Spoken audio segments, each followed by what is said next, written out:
본문의 말씀을 통해 주님 안에서의 멋진 인생이란 주제로 말씀을 나누도록 하겠습니다.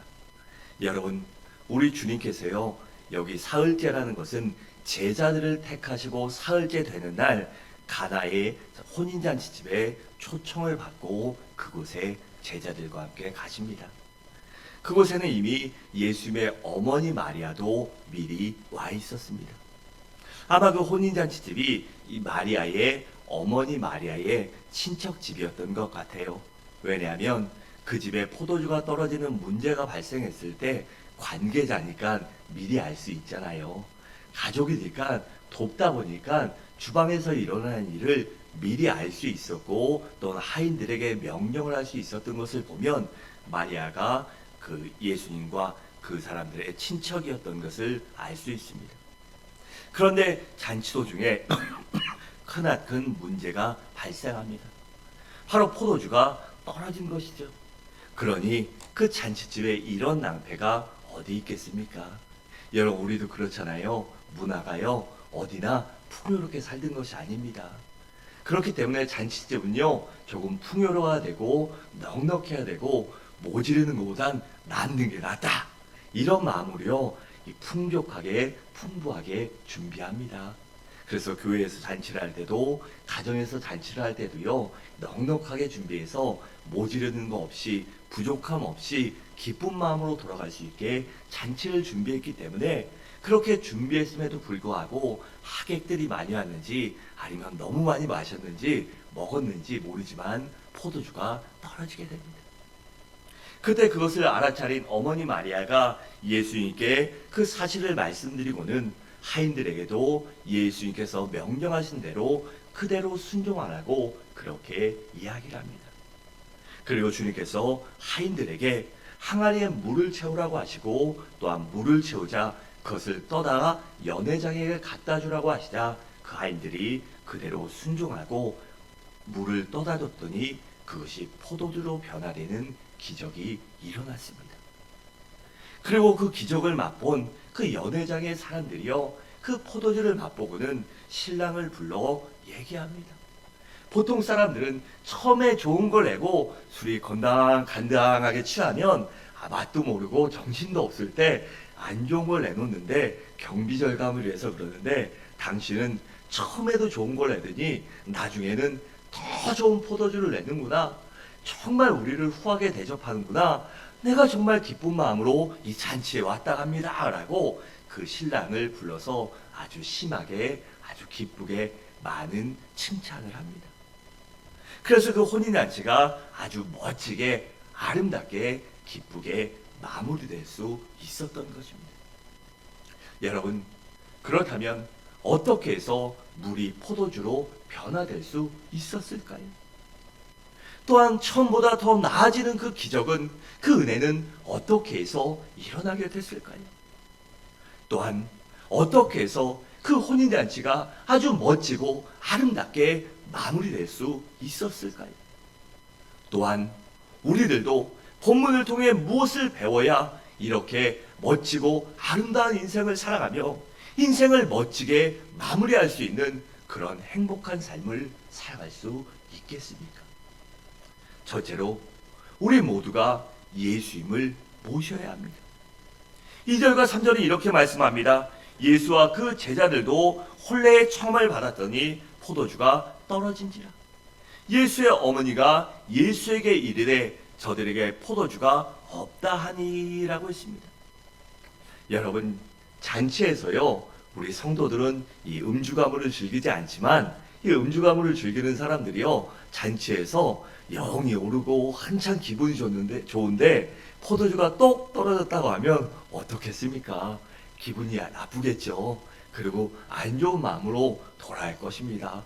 그리고 가면서 한마디씩 하겠죠. 이 집은 손님 대접이 왜 이래? 이러고 가겠죠. 그래, 그 사실을 안 이 신랑과 그 혼주들이 얼마나 난감했겠습니까? 당장 나가서 포도주를 사올 수도 없는 노릇이고, 지금처럼 마트가 있습니까? 주류백화점이 있습니까? 아니면 시장에 만들어 놓고 팝니까? 옛날엔 그렇게 풍요로운 시대가 아니었잖아요. 그래서 그 많은 포도주를 준비할 수도 없었고, 또한 하객들에게 포도주가 없다고 말할 수도 없으니 그들이 얼마나 낭패의 상황을 만났겠습니까? 그때 예수님께서 물로 포도주로 만들어 주시자 그 모든 문제를 단번에 한 번에 깨끗하게 해결해 주셨습니다. 여러분, 그렇다면 우리 주님이 누구시기에 과연 물을 포도주로 만드실 수 있는 능력이 있고 또한 문제를 해결해 주실 수 있었을까요? 바로 우리 주님은 하나님의 아들이시오 천지전능하신 하나님이시며 창조주 하나님이시기 때문입니다. 거기에 더 중요한 것은 우리 주님은 우리들을, 사람들을 너무나도 끔찍하게 사랑하시기 때문입니다. 아무리 능력이 있어도, 아무리 여유가 있어도요, 사랑하지 않고 관심 갖지 않으면 돌보지 않는 것이 인지상정이기 때문입니다. 그래서 우리 주님은 우리들을 너무나도 사랑하시고 능력도 있으시기에 물을 포도주로 변화시켜 주신 것입니다. 여러분, 그래서 누구든지 예수님을 만나면 모든 것이 아름답게 변화될 수 있습니다. 먼저는 예수님을 만나면 우리의 사람이 변화됩니다. 죄인이 의인으로 변화되고 불행한 자가 행복한 자로 변화되며 약한 자가 강한 자로 변화되고 가난한 자가 부유한 자가 되며 부정적인 사람이 긍정적인 사람으로 변화될 수 있습니다. 그래서 우리가 반드시 우리 주변의 가족과 이웃 친지들이 주님을 만나야만 하는 것입니다. 그래서 고린도후서 5장 17절은 이렇게 말씀합니다. 그런즉 누구든지 그리스도 안에 있으면 새로운 피조물이라. 보라, 이전 것은 지나갔으니 보라, 새 것이 되었도다 라고 했습니다. 주님 안에서 새로운 피조물로, 새로운 사람으로 이렇게 살아갈 수 있기 때문에 그래서 이렇게 말씀하시는 것입니다. 또한 예수님을 만나면 우리의 환경도 변화됩니다. 지옥이 천국으로 변화되고 더러운 것이 깨끗한 곳으로 변화되며 절망의 자리가 희망의 장소로 변화되며 또한 안 되는 곳이 잘 되는 곳으로 변화될 수 있습니다. 이처럼 예수님을 만나면, 예수를 모시면 놀라운 변화가 우리 삶 가운데 일어날 수 있는 것입니다. 그러면 어떻게 해야 이런 주님을 내가 모시고 살 수 있을까요? 바로 예수님을 내 인생에 영접해야 합니다. 요한복음 1장 12절은 이렇게 말씀합니다. 영접한 자, 곧 그 이름을 믿는 자들에게는 하나님의 자녀가 되는 권세를 주셨으니 라고 했고, 요한계시록 3장 20절에 보면 볼지어다 내가 문 밖에 서서 두드려 오느니 누구든지 내 음성을 듣고 문을 열면 내가 그에게로 들어가 그와 더불어 먹고 그는 나와 더불어 먹으리라 라고 했습니다. 그럼 우리 모두 예수님을 삶에 모셔드리고 예수님을 내 삶 가운데, 내 가정 가운데, 내 인생 가운데, 내 생업 가운데 모시고 살아감으로 이러한 좋아지는 은혜를, 멋진 인생을 살아가시기 바랍니다. 둘째로 우리가 멋진 인생을 살아가기 위해서는 예수님께 아뢰어야 합니다. 우리 3절을 함께 읽겠습니다. 시작.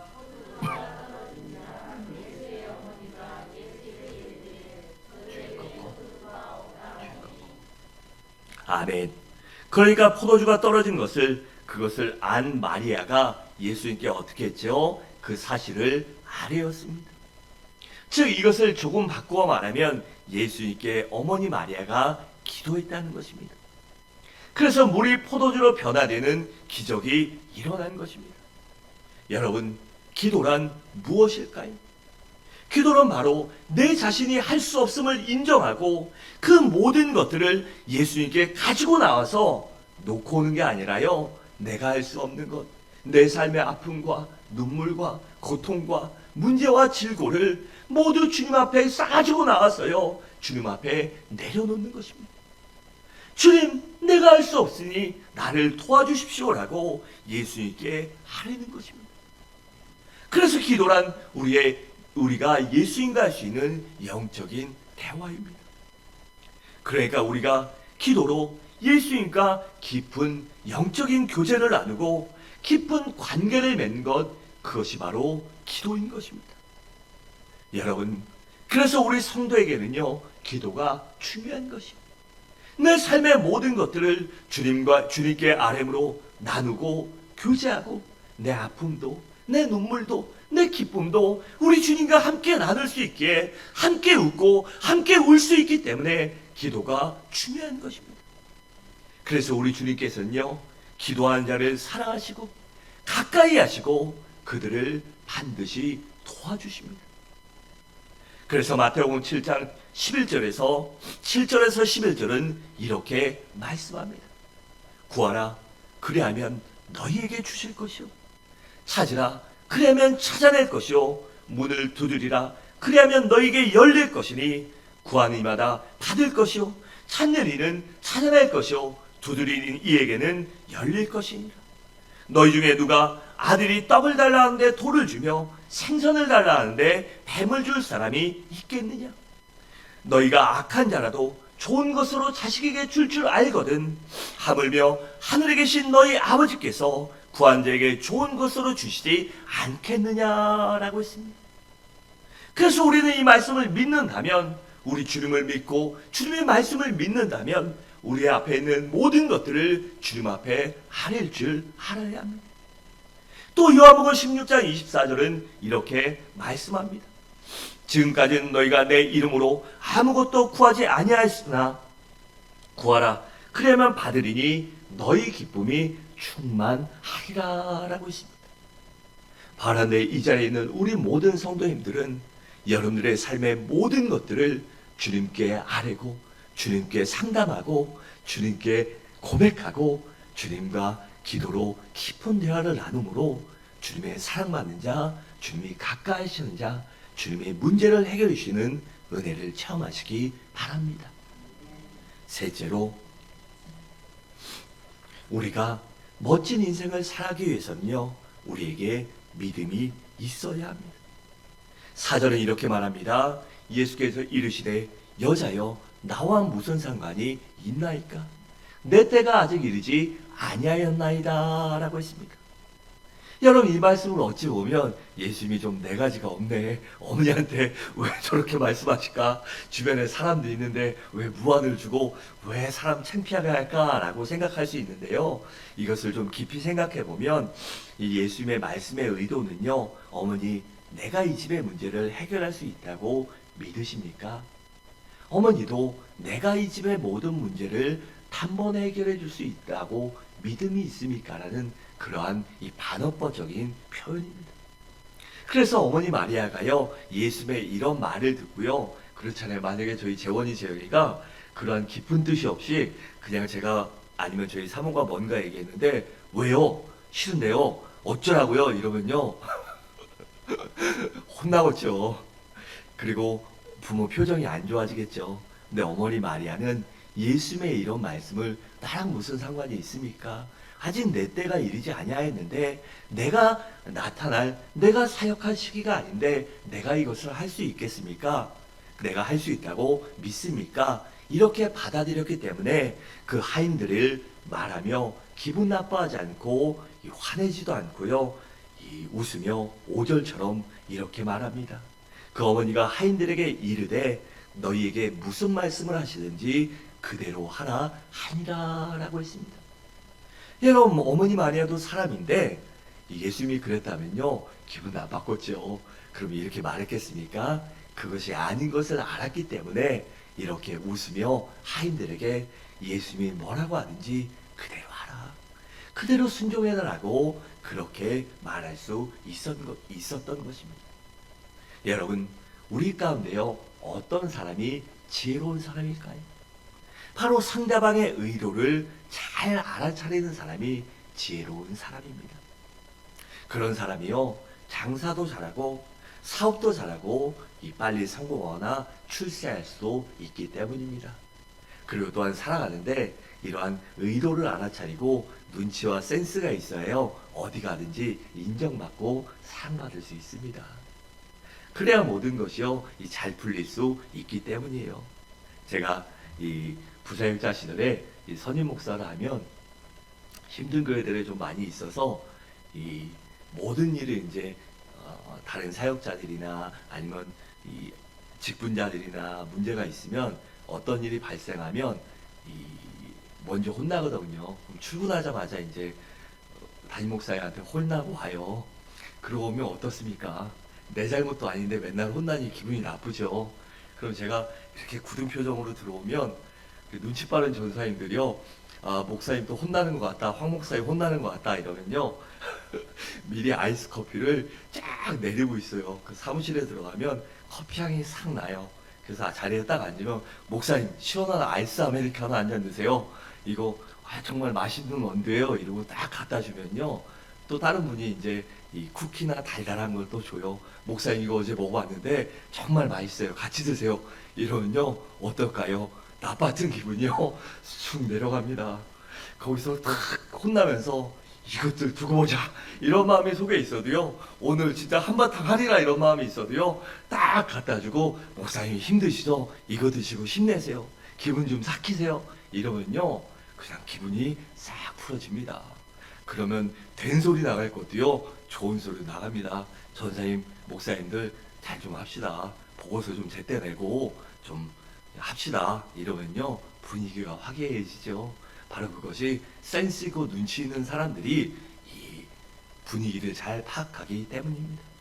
여러분 그렇잖아요. 가정이든 직장이든지요, 그렇게 눈치와 센스가 있어야 또한 상대방의 말의 의도를 잘 파악해야 문제가 발생하지 않고 인정받을 수 있고 성공할 수 있는 것입니다. 바라는데 우리 모두 눈치와 센스가 있는 여러분들 되시기 바랍니다. 가정에서도요, 또한 직장에서도 교회에서도 그렇게 눈치와 센스 있게 사랑받는 여러분들 되시기 바랍니다. 그리고 여러분, 우리 주님이요 수없이 많은 기적을 행하셨는데 그때마다 그들에게 한 가지를 요구하셨습니다. 꼭 거저가 아니라요, 한 가지를 요구하고 기적을 베푸셨는데 무엇일까요? 바로 예수님에 대한 믿음이었습니다. 예수님이 말씀하시면 그 모든 것이 이루어진다, 주님께 아뢰면 문제를 해결받을 수 있다라는 그 예수에 대한 믿음을 우리 주님은 요구하셨습니다. 여러분, 가나 혼인잔치 집에서도 물이 변하여 포도주가 되는 기적이 일어날 때 두 사람의 믿음이 그 시발점이 되었습니다. 한 사람은 어머니 마리아였습니다. 어머니 마리아는 예수님을 절대적으로 믿었기 때문에 그 하인들에게 무조건 시키는 대로 하라라고 신신당부했던 것입니다. 또 하인들도요, 예수님께서 항아리에 물을 채우러 가시자 군말 않고 물을 채웠습니다. 또 그 물을 떠다 주라고 하시자 어떻게 했죠? 이거 떠다줬다 혼납니다 이랬나요? 아무 말도 하지 않고요, 그대로 순종해서 갖다 줬더니 이 물이 포도주로 변하는 기적이 일어난 것입니다. 이 물이요, 항아리에 넣었을 때 포도주로 변했는지 아니면 떠다 줄 때 포도주로 변했는지 알 수 없지만 그들이 모두 주님을 믿었기 때문에, 신뢰했기 때문에 그러한 기적이 일어났던 것입니다. 그래 7절과 9절은 이렇게 말씀합니다. 예수께서 그들에게 이르시되 항아리에 물을 채우라 하신즉 아기까지 채우니 이제는 떠서 연회장에 갖다 주라 하시매 갖다 주었더니 연회장은 물로 된 포도주를 맛보고 어디서 났는지 알지 못하되 물떠온 하인들은 알더라. 연회장이 신랑을 불러라고 했습니다. 여러분, 그러니까 주님이나 마리아나요 하인들이 아기까지, 그러니까 꼭대기까지 끝까지 채웠다는 것입니다. 그러니 100% 순종하고 믿었던 것이죠. 여러분, 예수님께서요 백부장의 중풍병자 하인을 고치실 때도, 또한 가나안 여인의 귀신들을 딸린 고쳐주실 때도, 또한 소경의 눈을 뜨게 하실 때도 언제나 저들의 믿음을 보시고 기적을 베풀어 주신 것입니다. 반면에 예수님을 불신하는 곳에서는, 예수님을 믿지 않는 곳에서는 어떠한 기적도 행하시지 않으셨습니다. 거기에 문제 있는 사람이 없어서일까요? 아닙니다. 우리 주님을 믿지 않았기 때문에, 우리 주님에 대한 온전한 믿음이 없었기 때문에 기적이 일어나지 않은 것입니다. 여러분, 지금도요 우리 주님의 능력이 부족해서 기적을 베푸시지 않는 것이 아닙니다. 우리에게 믿음이 없기 때문에 기적이 일어나지 않는 것입니다. 요한복음 14장 10절은 이렇게 말씀합니다. 내가 진실로 진실로 너희에게 이르노니 나를 믿는 자는 내가 하는 일을 그도 할 것이요 또한 그보다 큰 일도 하리니 이는 내가 아버지께로 감이라 라고 했습니다. 또 요한복음 11장을 보면 죽은 나사로를 살리실 때도 그들에게 믿음을 요구하셨습니다. 그러니까 우리들 가운데 온전한 믿음이 있을 때 기적과 은혜를 체험할 수 있는 것입니다. 사랑하는 성도 여러분, 우리 모두 주님에 대한 온전한 믿음을 소유하시기 바랍니다.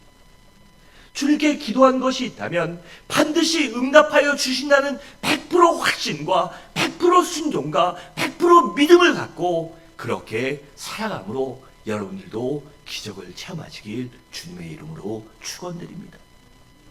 마지막으로 우리가 멋진 인생을 살기 위해서는 우리가 주님께 순종할 줄 알아야 합니다. 우리 7절과 8절을 함께 읽겠습니다. 시작.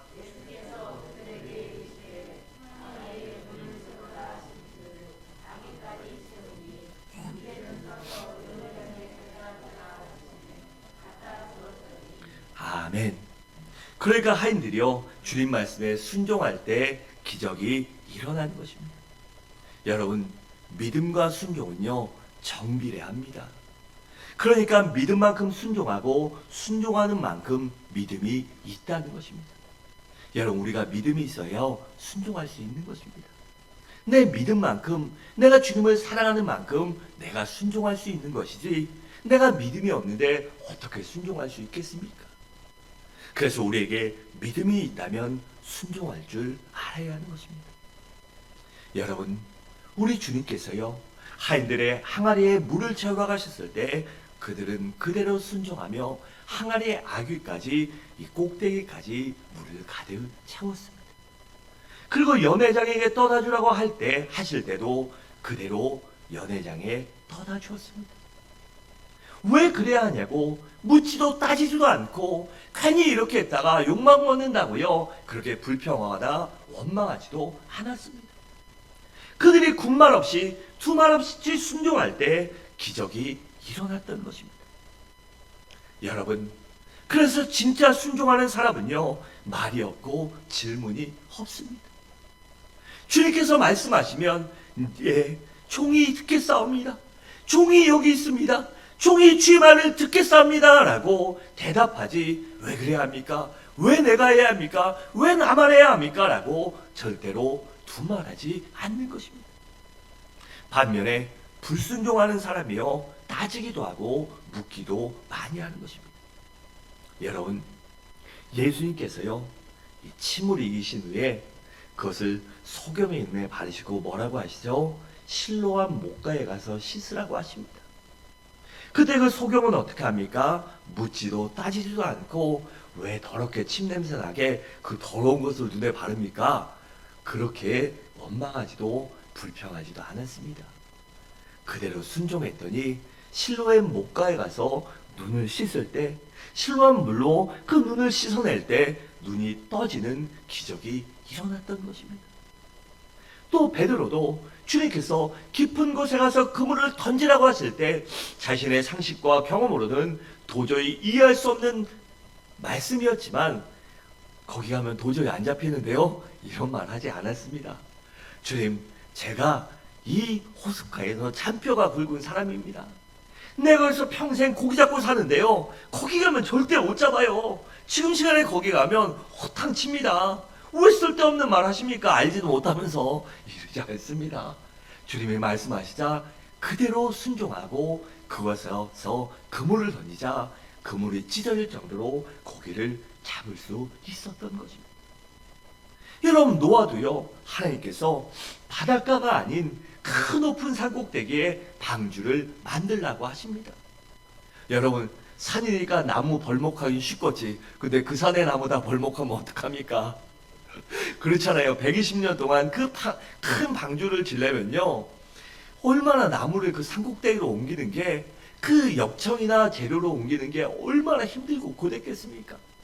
그리고 상식적으로 배는요, 바닷가 근처에서 만들고 아무리 비가 와도 조금 높은 데서 하는 거지, 그걸 산꼭대기에 지라고 하면 누가 순종하겠습니까? 누가 거기에 토달지 않고 순종하겠습니까?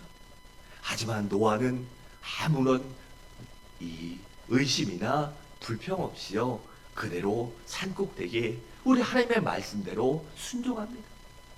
그럴 때가 어떻게 됐죠? 하나님이 온 인류를 물로 심판하실 때 노아와 그의 가족만이 목숨을 건지고 구원받게 되었습니다. 또한 아브라함도요, 하나님께서 백세해 주신 그 소중한 아들을요, 눈에 넣어도 간이고 쓸겨도 빼줘도 안 아까운 그 자식을요, 그 아들을 모리아 산에 가서 제물로 바치라고 하십니다. 그때까지 인신제사를 원치 않으셨던 하나님이 그 인신제사를 바치라고 합니다. 많은 종교에 보면요, 인신제사가 존재했어요. 그런데 우리 주님은 절대 그것을 반대하셨어요. 그런데 아브라함에게 말씀하시자 아브라함은요, 하나님 왜 그런 비인간적인 행위를 요구하십니까? 아니 사람이 줬다 뺏어도 유분수가 있지, 뭐 돈이고 뭐 딴 것도 아니고 백세에 나와서 그 아들을 통해서 내 후손이 모래같이 많아지게 한다고 그 약속을 왜 줬다 뺐습니까? 너무한 거 아닙니까? 말도 안 되는 소리 하지 마십시오. 내가 차라리 내 마누라를 갖다 바치고 내 종들을 싹 다 갖다 바치지 내 새끼 못 바칩니다. 이렇게 말하지 않습니다. 그대로 순종합니다. 주님, 하나님이 말씀하셨더니 내 간보다 내 심장보다 소중하지만 하나님이 말씀하셨더니 반드시 내가 순종합니다. 그래서 그 아들을요, 산꼭대기로 끌고 올라갑니다. 그리고 하나님의 말씀대로 제단을 쌓고 그 아들의 칼을 대려고 하자 하나님께서 다급하게 말리시며 대신 제사드릴 번제드릴 번제물로 준비해 놓으셨고 아브라함의 믿음도 인정하시고 또한 여호와 일의 축복도, 믿음의 조상이 되는 축복도 그에게 허락하여 주신 것입니다. 여러분, 순종할 때 떨어진 포도주가 차고 넘치는 기운의 은혜를, 기적을 체험한 것입니다. 그냥 밍밍한 물이 맛있는 포도주로, 극상품 포도주로 변화될 수 있었던 것입니다. 그러니까 순종할 때, 우리가 주님께, 하나님께 순종할 때 우리 지루하고 밋밋하고 루즈한 이러한 즐거움이 없는 그러한 삶이요, 기쁨의 삶으로, 행복한 삶으로, 역동적인 삶으로 변화될 수 있는 것입니다. 또한 순종할 때 낭패의 삶이 기적의 삶으로 변화되게 되는 것입니다. 순종할 때 문제가 기쁨으로 바뀌게 되는 것이요, 순종할 때 위기가 기회가 되는 것입니다.